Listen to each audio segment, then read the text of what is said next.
What's going on, guys? Welcome to week 8 of the Playbook with Joey and Zach on WZBC AM Sports Radio.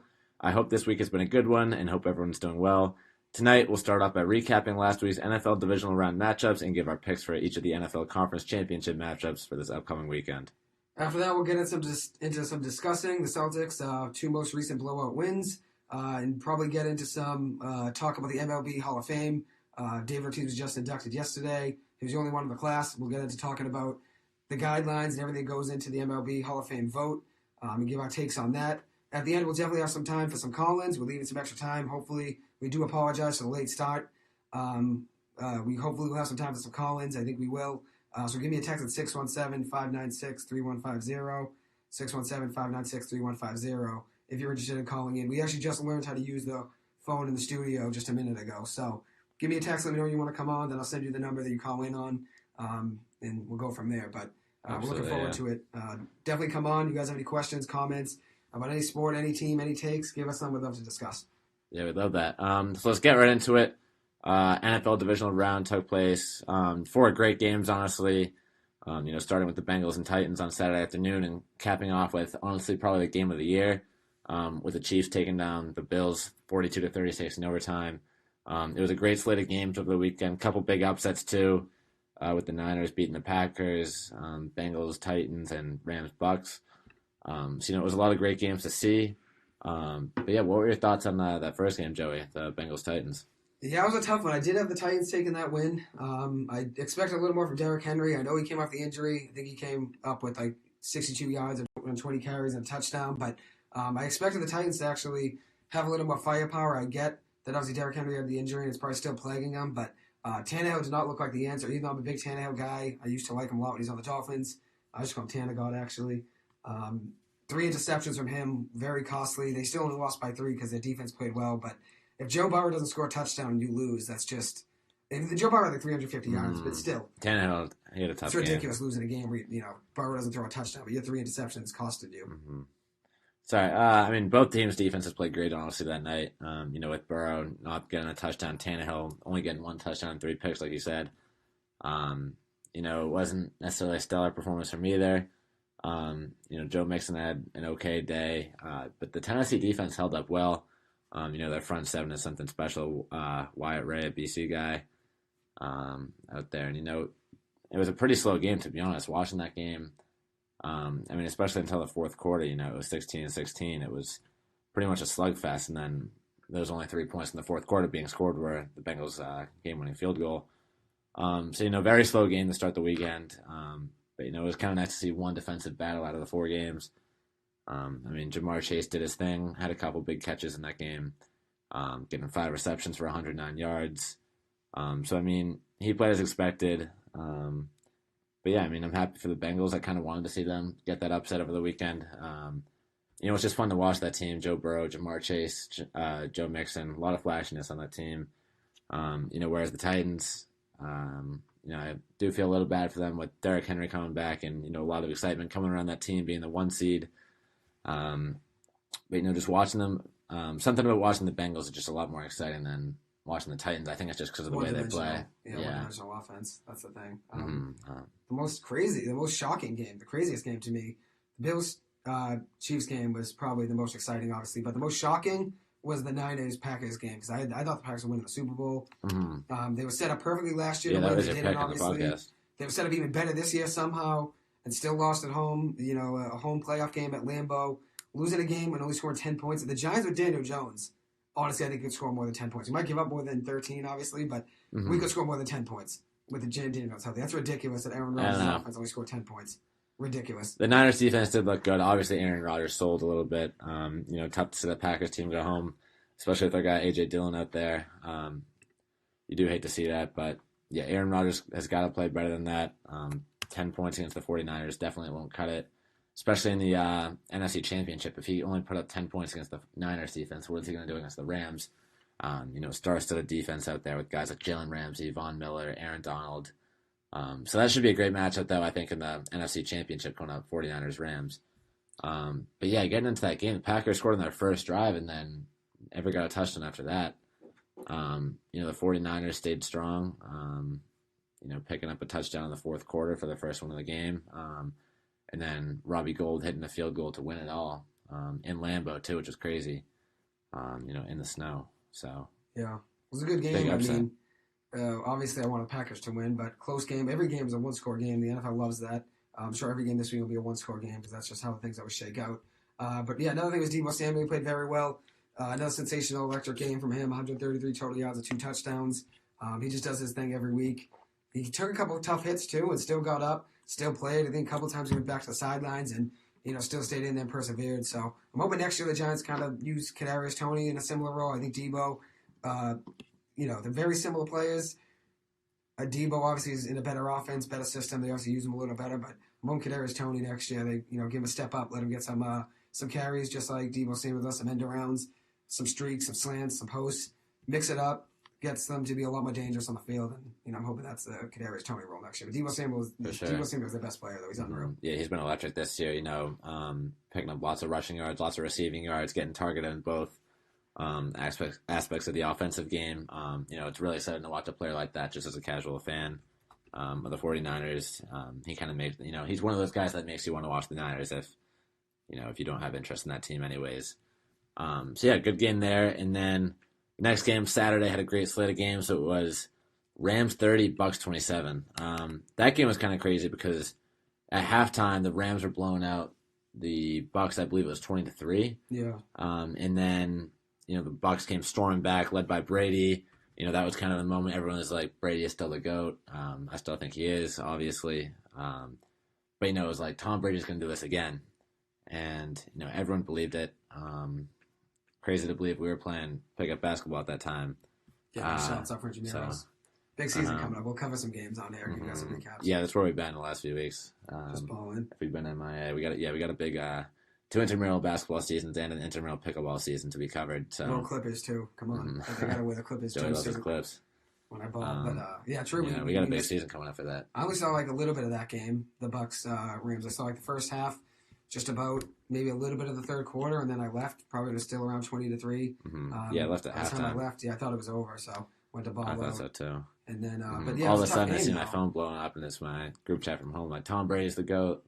Tough finish, yeah. And he made it close. Check ESPN is 30-27. Yeah, he did make a post the other day. I think it might be his last. He was just saying how he wants to focus on the family, and his career decisions aren't at the top of his mind right now. He just wants a decision to reflect and be thankful for the season. And actually, our roommate Jack Flair the other night made a good point that the last time Tom Brady made that post was after the Pats lost to the Titans in the wild card round 2 years ago, and a couple weeks after that, he left for the Bucks. So, yeah, this really could be the end. I hope it's not. I hope he goes one more season and gives it his all to win a Super Bowl. But if it is, obviously he's had a tremendous career, 7 Super Bowls. Probably the greatest quarterback when it comes to fourth quarter, playing down the stretch, coming from behind. Eli was close too, though. Be careful. He just never seen it. Like, he's not Tom Brady, though. Eli was the clutchest quarterback, though, that season, 2007, 2012. 2007 and 2012, but I'm talking every other year. So obviously he's had a tremendous career. I hope this isn't the end because I'd love to see him keep playing. But he's the GOAT, and there's no question about it. Yeah, it was a tough game for the Bucks, especially since coming with a heavy offense. The offense scored some points. The defense let Cooper Kupp, Odell Beckham go down the field. Odell's back, six catches, 69 yards. He'll get himself a nice contract after the season, I'm sure. Happy for him. I'm hoping the Rams actually win the Super Bowl for him. I'm rooting for them heavy just because I want to see him succeed. Grant Haley, Dante Dion, 3 former Giants there. Root for them. Stafford's got to get better, though. Yeah, Stafford's got to play better, especially for 1 touchdown, 2 picks. Come on. Second half, yeah, he really slowed down a little bit. First half, he looked pretty good. Throwing 2 touchdowns, 366 yards for the whole game. Cam Akers played all right aside from the 2 fumbles. He had a couple of decent runs, even though he only finished with 24 carries for 48 yards, which is a little underwhelming, but there were a couple runs he broke out and looked pretty good. And then, besides that, Cooper Kupp, he played as everyone expected. They had 183 yards receiving, had a 70-yard play. That really changed the game, yeah. And then he also had a big play to set up the Rams field goal by the end of the fourth quarter. So big game from him. Odell finally, he's been getting better and better every week, getting more touches, He's back, which yeah. has been exciting to see. Yeah, he really is getting back to his form that he was with New York many years ago. So overall, a great game. Honestly, could have been a contender for game of the week if it wasn't for the Bills Chiefs. Yeah, it could have been right Brady's after that. last game too, so you think that'd be more of a headline. But also, before we But it's go on just to this everyone, game, you know, it's like every year Rodgers- it's like Rodgers' Rodgers. last game. I think That Rodgers was plays tough. another year. I think Brady. yeah, I gets think his Brady last. Rodgers can't finish like that, but Brady, I mean, you I come think he all the might way be back there and then lose a tough game, but it's every year there's a storyline. Oh, will this be Tom Brady's year that he retires? And it always feels like no way, but I think this is the first time, at least for me, that I think okay, like now he legitimately could retire. Yeah, I mean, you never expect Sean Payton to step down too, and things happen. It's always a big headline. I think that was crazy. I think if the Bucks made it to the Super Bowl and won, then Tom Brady would definitely retire. I only see Tom Brady either playing one more season or retiring, though. I think he's going to come out a couple weeks from now and either announce his retirement or say, "This is my one last season. Let's go win a Super Bowl." But I don't see him playing in what year will that be? 2023. Yeah, he probably has one more year if he does. I think this is it though for him. I'd say he plays. But he was still great this year. And the This Bucks is still it. finished 13-4. I mean, underwhelming divisional performance, but Yeah, the wear and tear on your body, though. I know he's almost 50. He's going to be 50 by the time he's done playing, probably. But the wear and tear on your body does catch up to you. That's why I think he's going to call it. And I think he sees, obviously, they had a really good team this year and didn't win. And I don't know if he wants to have a repeat of that next year. Yeah, you could win a Super Bowl, but at the same time, you get himself hurt, too. And, I think he's getting ready to live the retirement life, too. Now, you see him making his own documentary. And I'm sure he's seeing guys like Peyton and Eli Manning on the Manning cast on ESPN, doing fun things like that. He already moved to Tampa Bay, and he's out there playing golf and just living the life. And I think he's starting to realize probably around now that he probably wants to kind of live that relaxed life and still be involved with football, somewhat. I think whether that's part of being part of a front office or coaching in some role, I definitely don't think he's stepping away from the game of football entirely, even if he's not a player anymore. But I really think this could be it, and I think. He's always training too, even in the off seasons. He's always, giving his all, playing like it's the season. He's always the first one in the building, last one out. Always shows up to OTAs. He's that kind of guy. So, I really wouldn't be surprised now if he decides that he wants to spend more time with his family and retire.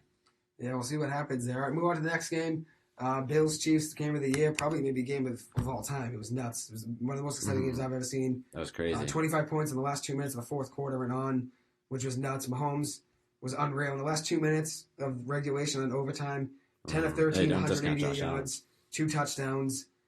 He was unreal. No turnovers by either team too. That's another thing. Neither team turned the ball over. That makes it an exciting game. Heavy offense. Everyone likes a high scoring game like 42-36. 78 points total between the two teams too. So. Obviously, when it's a high-scoring game, people are going to be tuned in, zoned in, ready to watch. But, yeah, I'd say that was the best game I've ever seen. Very close up until the end. I don't know how the Chiefs offense, I understand how they get to the field in 13 seconds. I don't understand how the Bills' defense lets the Chiefs go down the field for a game-tying field goal at the end of regulation, 13 seconds left. You break up one pass, it's over. They couldn't. Mahomes was right down the field. One or two plays. It was 2 25-yard plays in a row, which is just nuts, and both of them happened in like 5 seconds. They just kind of left Travis Kelce wide alone on that one play. And, he caught it about 15 yards ahead of the line of scrimmage, just ran it for another 10. And they had timeouts, too. So I really don't know what the Bills were thinking there, kind of leaving them wide open in the middle of the field. Because obviously they had timeouts, so guarding out of bounds doesn't really mean a thing when there's only 13 seconds left on the clock. But I think it's important, too, to highlight Josh Allen's performance, just the way he played there, especially coming off the game of his life against New England last week. He played lights out pretty much again this week, throwing for over 300 yards, 4 touchdowns and no picks, leading that drive, that 2-minute drill at the end of the game, which many, including myself, thought was it. When he hit Gabriel Davis for the touchdown, his 4th of the game. They connected all 4 times, Gabriel Davis and Josh Allen. Everyone really thought that was it when there was 13 seconds left, and I really thought it should have been if the Bills' defense held out there. And then, getting to OT, too, it was a little frustrating just as a football fan. Both offenses were playing at an all-time level, so it really felt like, and it ended up being that the winner of the coin toss won the game. Yeah, they gotta change that. So, yeah, that's definitely something that's going to get talked about this offseason. Something I hope gets changed. A full quarter, or both team touches the ball. That's what they should do. Full quarter might be tough. So 10 minutes or full quarter, I wouldn't mind, but maybe make it both teams have to touch the ball. I think it's ridiculous ending on a touchdown. I understand the Mm-hmm. rules. Even the college football rules, just let the team start at the 25 and just let them go. Give them 4 downs to get the first down. I haven't touched the ball both, though. I hate losing on that. I hate winning on that, too. Which, you obviously want to win the game, but it never feels right. I'd rather win a game on both terms. When your defense made a play and your offense could score, or whatever. Yeah, I can't imagine that feeling being a Bills fan. You don't even get a chance to win the game in overtime. That's really tough. Even for New England and I think it was Super Bowl 51 against the Falcons, when we tied up the game after being down 28-3, forced overtime, won the coin toss, drove all the way down, and scored the touchdown. I mean, it was awesome. I loved it. I was going crazy. But, just the feeling that, what if the Falcons got the ball first? I mean, you never know. Is that the way the game should end? And I really think no. There needs to be a lot of changes in those kind of rules. And I really think they should offer more of a college football style rules just to ensure that both teams get the ball and you still get that kind of high-octane red zone offense just going back and forth, which is really what people want to see at the end of the day. Because I know a lot of fans, including myself, would have loved to see Josh Allen get a shot in overtime too. They're both playing at such a high level in that moment. Definitely, yeah. I think it's interesting. The NFL obviously has a lot to decide upon, and see how that goes. I think Adam Schefter said yesterday they've been discussing rule changes to next year, so we'll see how that goes. I think they should have just played a best-of-7 series between those two teams. Let them go at it. That should have been the Super Bowl, because I don't know if there's going to be another exciting game like that this season, maybe ever. That was just unreal watching it. Just every play was 30-yard, 40-yard catch, touchdown. You know what I mean? Everyone was going crazy, and it was a great game to watch. Obviously, you want that from a fan's perspective, especially when it's not either of your teams, because, I mean, if you're a Chiefs fan or a Bills fan, you think your life's over both, when your team's on offense, when it's on defense. Mm-hmm. Being a Giants fan in that situation, just watching, I mean, it's not as stressful. But the Giants are playing like that, I wouldn't be able to breathe. So probably a good thing the Giants weren't in right there. Probably would have had a heart attack. Mm-hmm. But yeah, we had to rescue you. Well, we'll see. We'll see, how it goes next year. Maybe Daniels wakes up, get the offense going, and who knows, we could be there. But NFC Conference Championship coming this weekend. 49ers at Rams, Bengals at Chiefs. We'll give some quick predictions. Who do you like in the Rams-Niners game? Let's go. I'm a big fan of the Rams. I think they've been playing great all year. Matt Stafford's a little shaky towards the second half of the season, but I think he's, bouncing back the way we saw him play in the first half of that game against the Bucs last weekend. I don't think the Niners defense will be as big of a problem as the Bucs defense will challenge him, because I think the defense will be able to get the 49ers offense off the field way faster than they were able to get the Bucs offense off the field, giving Matt Stafford more drives and more time of possession to kind of, figure out that defense and get to work and start stringing touchdown drives together. So I just don't think the 49ers defense will be a match for that Rams offense, and I think Jimmy G and co against that stifling Rams defense with, those stars that I mentioned earlier, I don't think they're going to be able to put up more than 13, 16 points. If they can only put up 13 points against that Packers defense, who was decent, but they weren't quite as talented as the Rams defense is. So I'm going to go Rams 24, Niners. I'll go Niners 17. 24-17. Actually, the interesting thing is, I'm taking the Rams myself, but the Rams are the 49ers are 4-2 in their last 6 against the Rams. Won both games this year, the 49ers, 31-10 in Week 10, and then 27-24 in Week 18. I'll still take the Rams, though. Obviously, higher stakes now. Games more important, so they'll take it a little more serious. I think you obviously have to get Odell the ball more. Even though he's been getting the ball a ton, I think in a big game, let him shine. He's been playing great. I'll go Rams 30-24. I do think the 49ers will keep it close. Every game's been a one-possession game so far, in the last 4 games this divisional weekend. Everything came down to the last play. The NFL loves that. They know everyone's going to be glued to the TV. Everyone's glued to watching commercials. Gets them more money, makes it more exciting. So I do think it'll be a one-score game. I'll take the Niners losing 30-24, Rams 30-24 win. So see how it goes. I'll be rooting for the Rams too. So I'll get my Odell jersey on for that night. Hopefully Rams are just a fun team to watch too, especially with the addition of Odell. More of a flashy pass-first offense, which has been a lot of fun to watch. Yeah, definitely. And then Cam Akers is back too. So see how it goes. Yeah, I'm gonna go Rams 30-24. And now Bengals Chiefs, another good game. 2 offenses that can score points. I'm sure that'll be a close one.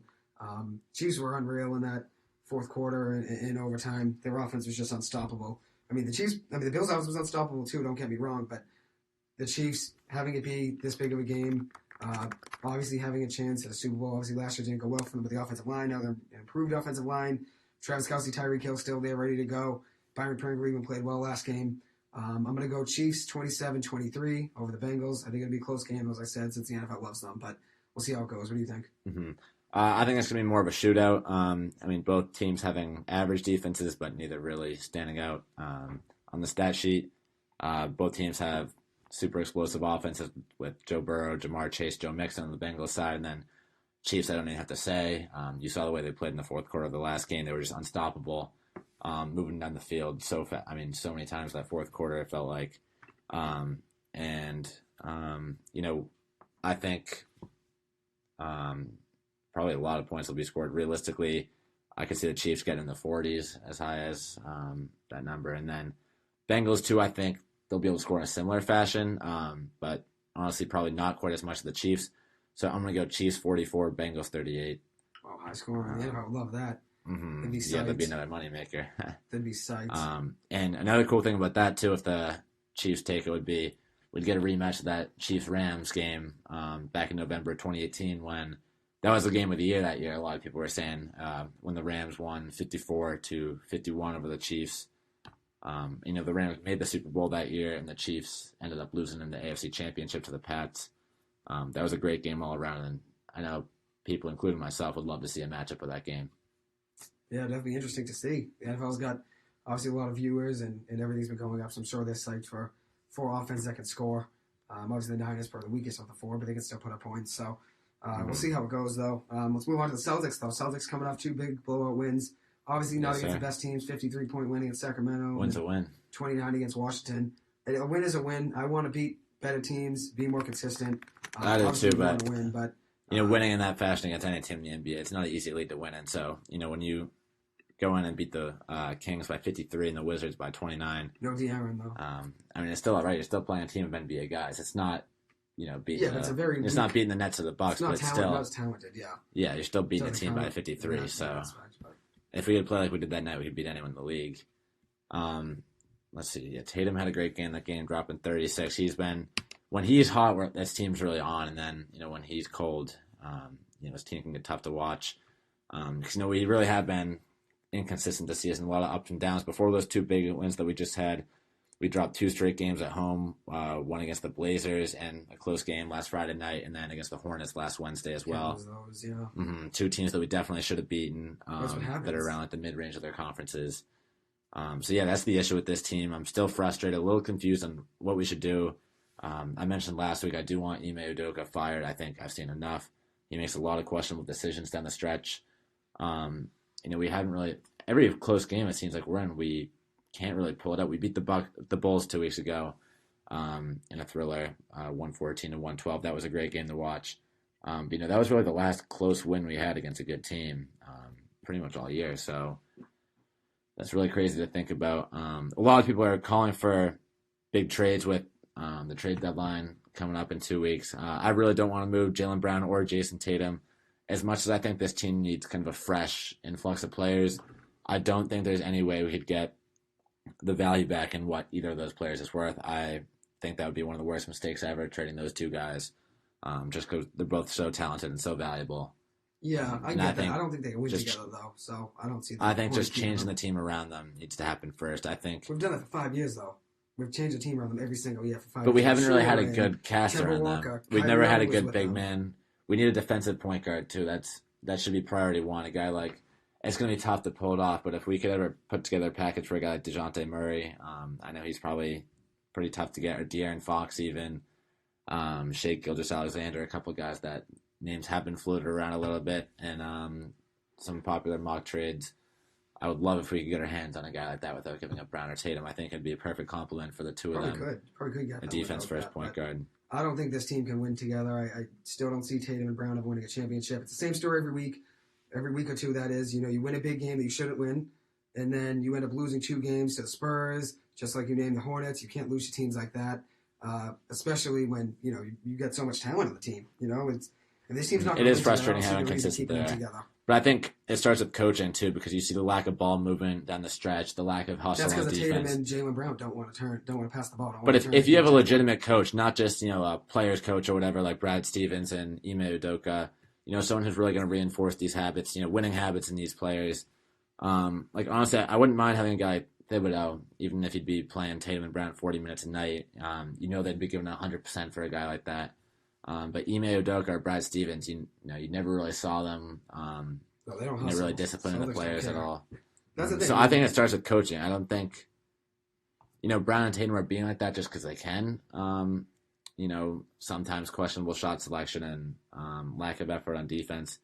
But things like that really start with leadership and coaching. And I think it's possible to have both those things without trading either of those players. I don't think they're ever going to win together, so I would trade either one right now. My choice, Tatum. He'd be first one gone if I was the GM. I don't see him being a team player ever. He doesn't want to pass the ball. Always moping, crying for a call. Not a big fan of it. Jaylen Brown should. Neither one of them really team players, but I think Jaylen's a little more, fit to win a championship team. I think Tatum's more, worrying about his own statistics and his own records and his own points and everything. I don't think he really cares about winning as much. We've done it before, though. That's the thing. In the 2020 season before the bubble. We've never won. Tatum, Brown. Did we have Horford? No, we didn't have Horford that year either. No, he was on this. We played him, actually. That was Kemba's first year. Kemba played pretty well. Yeah. We were great. We were, I want to say, that third seed before we were going into the bubble. That kind of shook things with the team, with the chemistry and everything. I've talked about this in the podcast multiple times before. I think that's kind of where everything went downhill. But we've seen before, even when they I would say that 2020 season was the year that Tatum and Brown both reached stardom individually. And we've seen that they can win together at that status before. And it's just finding the right supporting cast around them and the right coach, a voice they'll listen to and learn and grow from is the most important thing, and starting to start winning consistently instead of, having, like you said, having one big win and then going and losing to the Hornets and the Blazers the next couple nights. Yeah, that's the thing. You can't lose those games. And the Celtics definitely don't have the hustle and the heart that other teams do. I'm a Clippers fan as well. They were down 35 last night in the third quarter, came back to win the game by 1. They just don't quit. They're all dogs. They all got dog mentality. They're all ready to go, diving on every loose ball, hitting their head off the floor last year in the playoffs, going into the crowd to try to make a play. I love that. I do weigh heavily hustle and heart, and the Celtics just seem to not have that to the degree that they do. And I don't know if it's Tyronn Lue. Obviously, he's a great coach. Maybe that plays a role in it. But either way, though, it's just ridiculous. Hopefully we can figure things out with the Celtics, because we need to be consistent and win against good teams. Obviously, yeah, 2 wins, 2 wins I'll take. But Sacramento's well below under 500. I think Washington's right around there, maybe a game below. So hopefully we put together good teams. Mid-tier teams. We'll see how it goes. I actually think we're going to have our first call in here in a second. While he's calling in, though, I do just want to say we need more intensity in the locker room. Having a guy like Marcus Morris back in those 2019, 2020 seasons was huge for the team. Someone who's going to keep guys in check and, give his heart out on the floor. Marcus Smart's good at that, but I don't think just that one guy in the locker room is enough. On the court, we need more gritty defenders out there. And I think if we can surround Brown and Tatum with guys like that, then we could be one of the best teams in the league. Yeah, so we definitely have the talent for it. So that's the issue with me. Here we go, our first call in here. Hopefully you can do it right. Do it on your phone. I want to try that. It won't pick up on the podcast. It'll play over that, won't it? I'll do it before I try it. Put it on and hit this. 1 second. And then with the phone button here. Phone's this one. On. Here we go. Let's see if it works.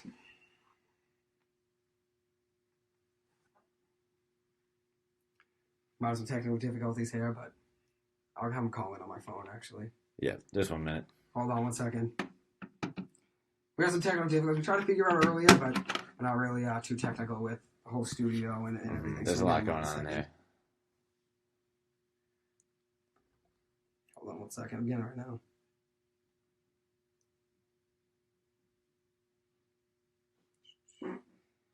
Anyways, though, so we'll come on. He'll talk some Celtics. Hopefully give us some takes on what he thinks, what the Celtics should do, what they need to do. See how it goes. Going to give him a call right now.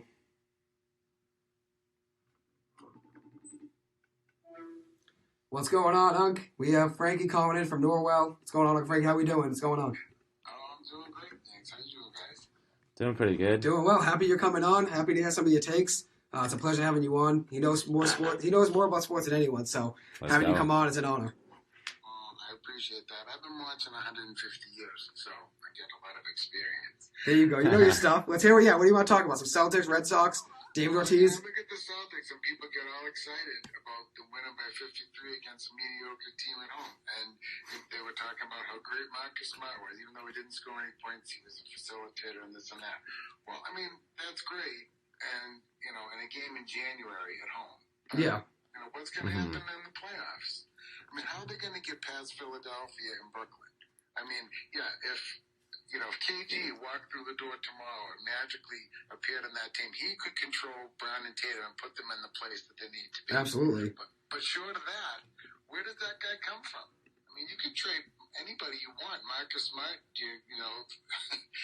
Horford, the whole rest of the team, the coach included. It doesn't make any difference. If you don't have somebody who's going to put Tatum and Brown, you need a peer person who's absolutely. Going to be a leader. Mm-hmm. Yeah. Horford's not strong enough to do that. He's not talented enough. Absolutely. He's a nice piece.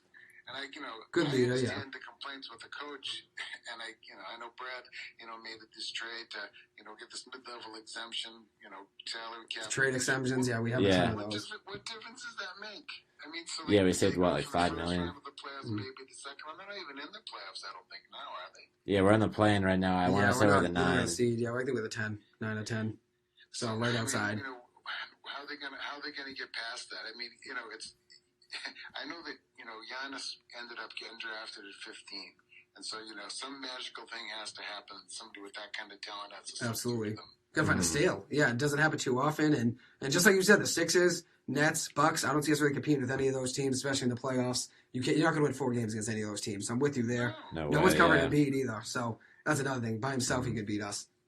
And so are we going to be, happy that we make the playoffs? Is that where we're at? I mean, I think, the Celtics have a great tradition, and, sports in general in Boston have a great tradition, and I think having Ortiz get elected today, despite the lame accusations that they, sort of try to attach to him, and obviously didn't stick like it stuck to Clemens and Bonds and those guys, thank goodness. I don't think he was tested randomly 7 in the morning in the Dominican Republic, for God's sake, and he never had a positive test in all the years. There was always speculation. I'm with you there. It's ridiculous. And some guys even make it in, like, Evan Rodriguez, Mike Piazza, they had a ton of allegations against them. They still made it in. But then guys like Barry Bonds, obviously. Barry Bonds did test positive for it, but Roger Clemens never did.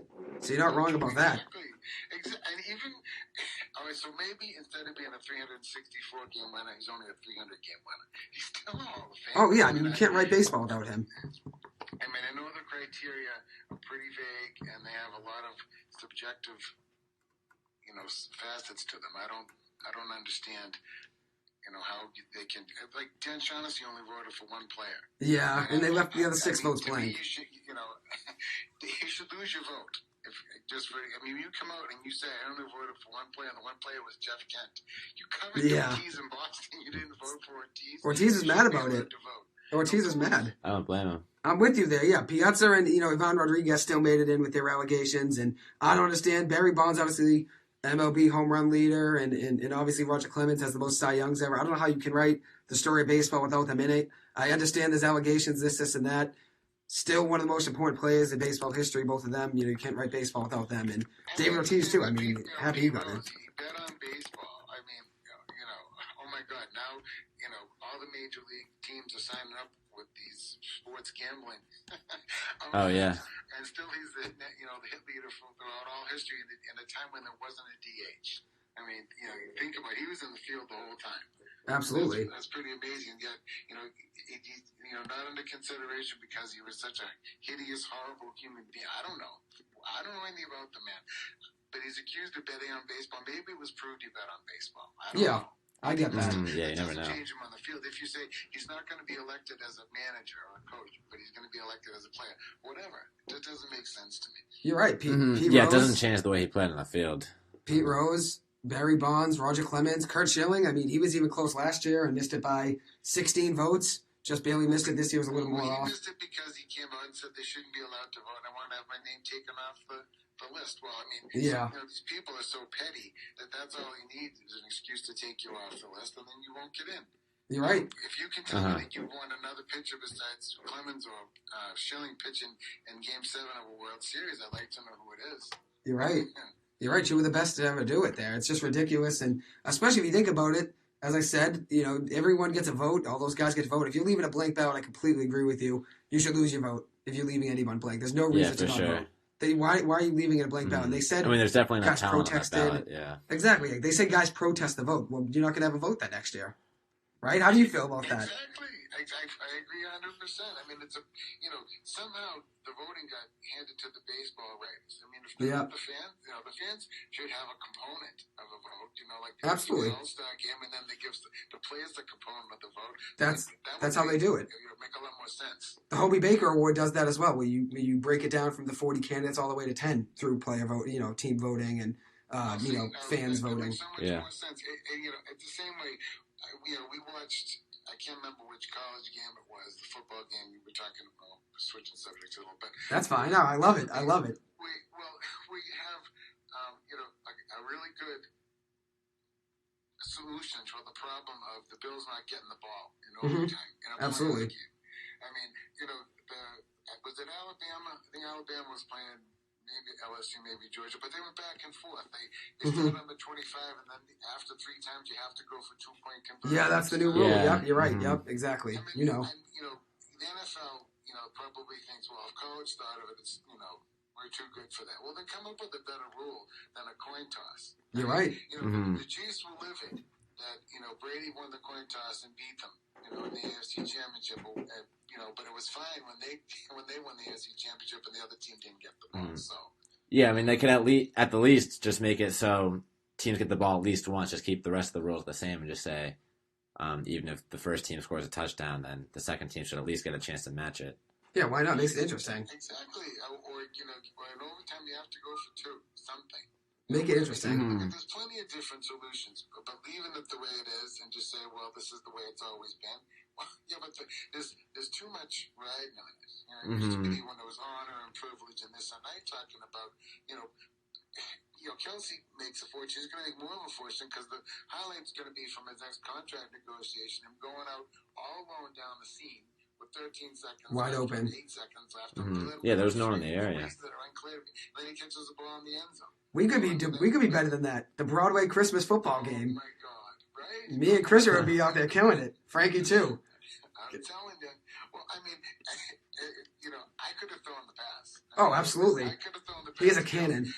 Why do you let him release off the seam now? Do you think that was the coaching mistake, or a player mistake, or that there's something else at work?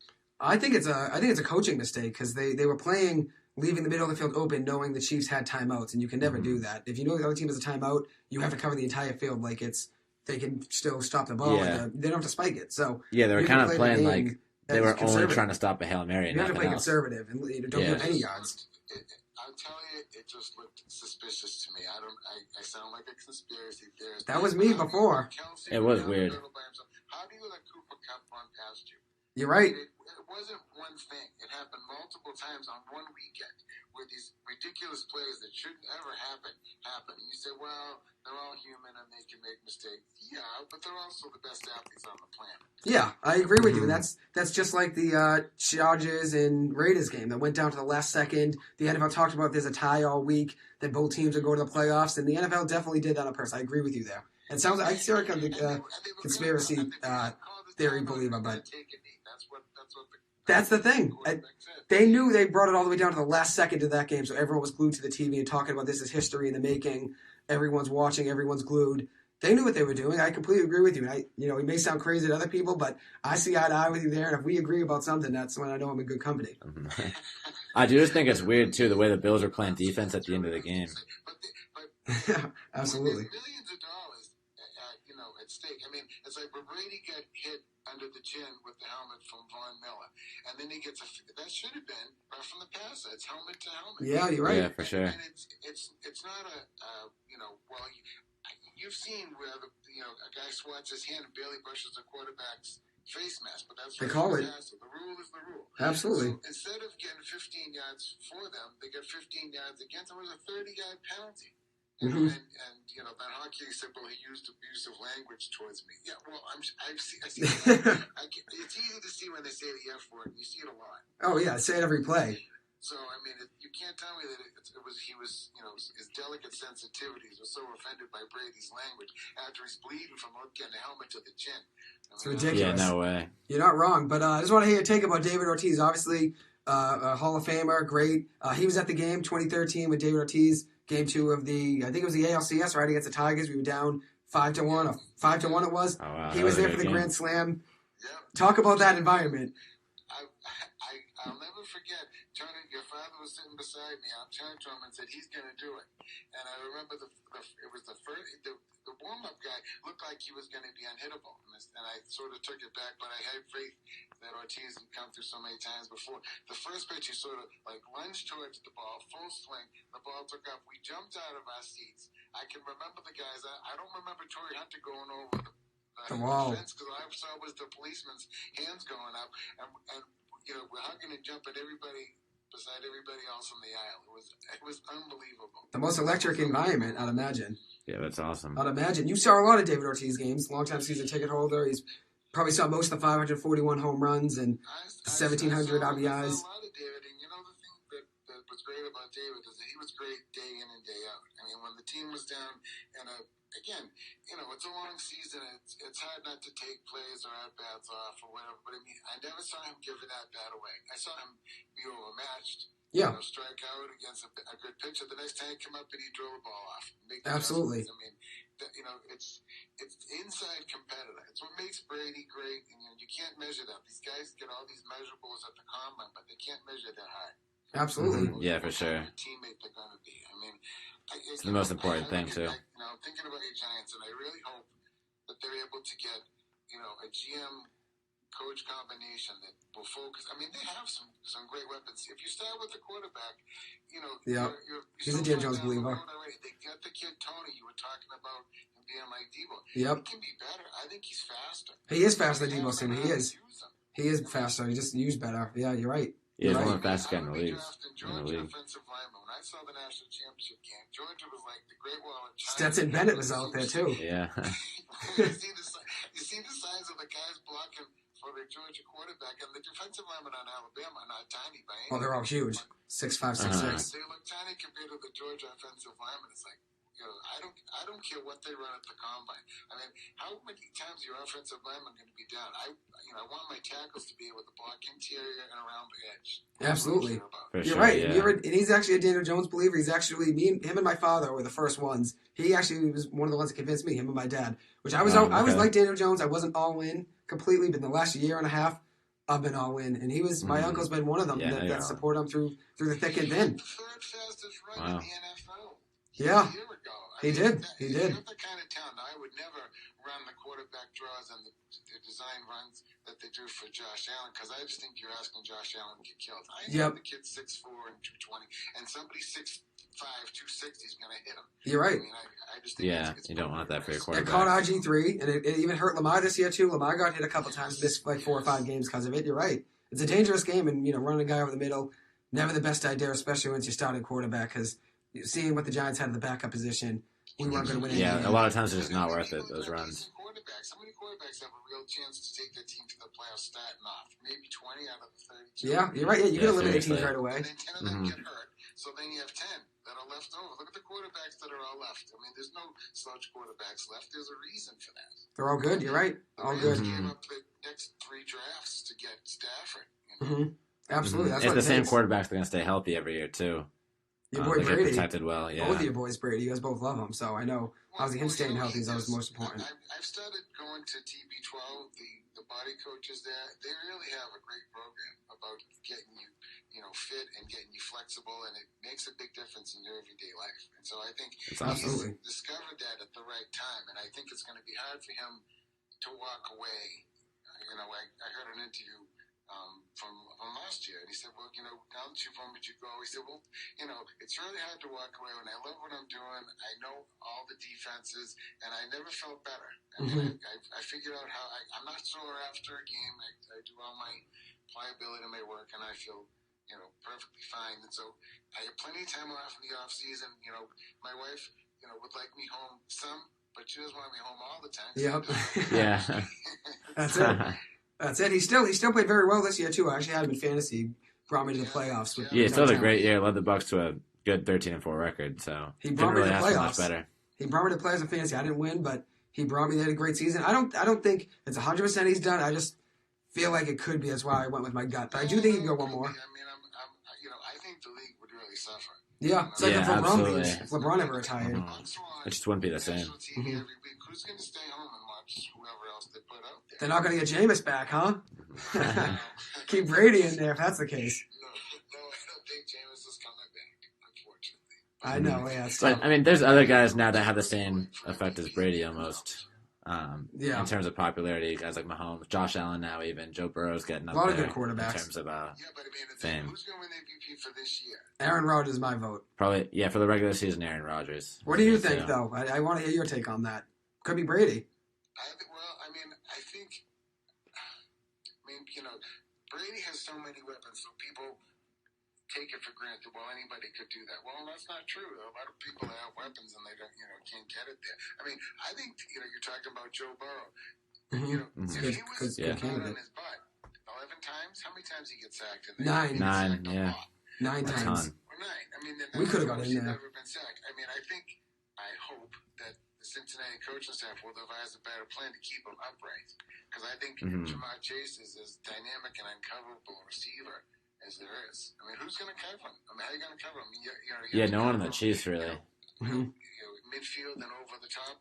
But I mean, if you just get the ball in his hands, even on a out and out route, he's so big and so fast. He's so good. Mhm. He is. Yeah, He's he's a jet. really unguardable. He's a jet Yeah, the Bengals definitely do need to find some O-line answers, though. this season, but- or after the season. Yeah, I should really say. don't think it can happen until the offseason, though, Well, see, I just with the unit they have right understand now. why the Bucks did make more adjustments when Aaron Donald was messing up the whole thing. You Yeah. have to put Gronk on that side. When you have your starting right tackle, who was an all-pro, right? Yep, Worst was all Yeah. pro. He's a great pick. Why do you not leave Gronk or you got to leave? They put the backup in just one-on-one with Aaron Donald. It was ridiculous. I mean, what do you expect? Yeah, that was a little I mean, boneheaded. how can you tell me these coaches are geniuses? Yeah, I don't know anything about football. And you know your stuff. Well, if you see one person screwing up the whole game, you got to take that person out. I mean, Belichick has made a living off of that. Absolutely. Whoever's the best guy in defense. Situational football. Utilize him. That's all it is. Situational football. You got to know what the down is. Got to know. Obviously, we got to get this ball out quick because Aaron Donald's coming in within a second and a half. Got to get it out quick, and that's what the Bucks weren't doing. And I wouldn't blame Brady. I mean, he was looking, through his first progression, and was getting hit before he could even look upfield. Mhm. Exactly. And losing Godwin on what I think is a dirty hit, I think that has to be Yeah. addressed. That was a big Yeah, loss. that was a big I mean, loss it's for the team, legal. I too. know it's illegal, Brady's favorite receiver. On a receiver, but it's a dirty hit. You can ruin the guy's career. There absolutely be Yeah. a thing that's a dirty hit but legal. Absolutely, I agree with you there. Absolutely, Mhm. guys get hit over the middle all the Seen time, but plenty it's of those legal. before. But they get killed, And then the NFL thinks they're doing a lot to prevent that. But look, every single year there are guys getting hit late, when they shouldn't be. Ball's already out of their hands. They dropped it. They're still getting drilled as they're coming down to the ground. They can't land. It almost seems like the NFL kind of likes it, too, just for the entertainment value of those hits, still. Unnecessary reps. Yeah. Being carted off in an ambulance, paralyzed. I mean, Yeah, I agree. 15 yards is nothing. At the Yeah, end of the no, guy's it- career, the 15 yards is Yeah, those two anything but things punishment. don't equal each other for sure. There's no guarantee that Godwin comes back. You're right. I mean, you might have taken, if he's making whatever 6, 8, 10 million a year for the next 5 years, that's millions of dollars away from his life and family because all of a sudden he's not quick enough anymore. I mean, there's no he might come back enough to be a normal citizen, but not enough to be an NFL star receiver. Maybe not wide receiver one anymore. I mean, he was on Yeah, there the he- last 3 years. Mm-hmm. Yeah, it's going to be The tough last to one's replicate hurt. that level of play after that injury. With the Bucks, Yeah. when he could have left him free agency. He bought in. I think if they had him, I think it could have been a different game.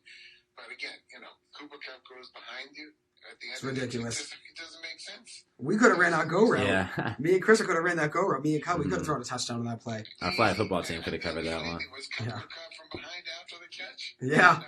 That tells you that the guy wasn't out physical. He was out thought. He just, the guy ran past him and he tried to chase him down and didn't have enough time. That's what happens. It's a part of the game, obviously, and there's going to be injuries, but I agree with you. A big one, losing a guy like Godwin. Yeah, for sure. And also, I mean, even the guys that are on the field, you're right. The defense can't let Cooper Cup go down the field like that. You still Yeah, have you guys can't let him healthy. get behind you like that. No way in one of the last plays of the game. Especially when it's the NFL. These guys are supposed to be geniuses and know everything about the game and every in and out of every player. And you're still losing plays like that and losing games. That's one of the first You things they can't. tell you in training camp, too. On big plays like that, don't let a receiver get behind you. Yeah. You would think that should be. Right? They practice it, all year long, all summer, and then in a playoff game that determined it happened in 2 different games. Yeah. Mm-hmm. It just amazes me. They got to change something, though. I'm with you there. But hopefully there's some changes in the NFL. Hopefully the overtime rule, like you said, hopefully the MLB Hall of Fame makes a change, too, with their voting system. I know the Baseball Writers of America Association, it's a ridiculous system. Hopefully they figure that out, too, and get a little more fan involvement. I agree with you there. I think it'd add a lot to the game by adding fan voting to the MLB. Just sure, make it little. Make it 5% of the vote. Mm-hmm. Exactly. Yeah, just add some excitement around it.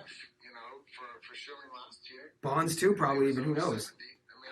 I Mm-hmm. I agree with you. And Schilling, too. Yeah, Schilling was close. Yeah. Before he tested positive, before he got huge, he was hitting 60, 70 home runs. He was hitting 30 and 40. He was still great. Yeah. And Clemens was still great, too. And he never even tested positive. Oh, he did test positive with it. No, he didn't. Clemens never did. Bonds did. Yes, you're right. So that's the thing. I don't know what everybody's taking something, whether it's vitamins, or fish oil, or creatine, or whatever. They're all doing everything Yeah, to exactly. stay in. Absolutely. And so what's legal and what's not legal? I don't know. We have to make some changes, though. Something's got to happen. Mm-hmm. I think when you have players like Clemens and I think Rose is the biggest one because it's not a question of his baseball. It's a question of his character. Look at if you want to take off 10% of the vote for character, he still should be a first. Oh, yeah. Unanimous. Absolutely. Yeah, easy. Top 10.